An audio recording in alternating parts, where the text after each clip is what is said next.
అదేవిధంగా ఫార్ములా ఈ కేసు అని చెప్పి అటెన్షన్ డైవర్షన్ చేసిండు.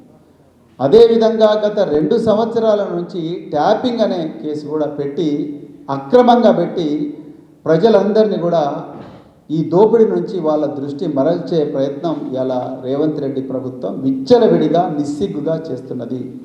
ఈ సందర్భంగా కొన్ని ముఖ్యమైన విషయాలు ఈరోజు తెలంగాణ ప్రజల ముందర ఉంచాలనుకుంటున్నాం.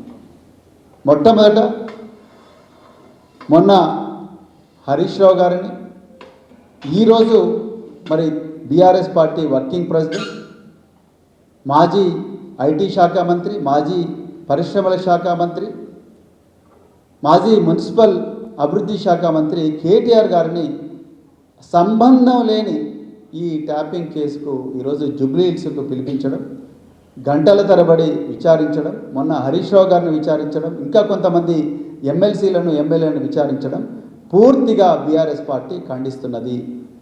నేను తెలంగాణ ప్రజలకు స్పష్టంగా ఒక రాజకీయ నాయకుడిగా మాత్రమే కాదు, ఒక మాజీ పోలీస్ అధికారిగా, గత 26 సంవత్సరాలు అదే డిపార్ట్మెంట్లో పనిచేసిన అధికారిగా కొన్ని విషయాలు తెలంగాణ ప్రజల ముందర ఉంచాలనుకున్నాం.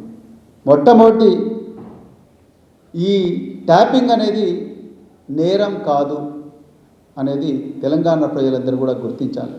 ఈ ట్యాపింగ్ అనేది చట్టబద్ధమే అని చెప్పి స్వాతంత్రం రాంగమునుపే 1885 సంవత్సరంలోనే ఆనాటి బ్రిటిష్ పాలకులు ఈ ట్యాపింగ్ కోసం ఒక చట్టం రూపొందించారు.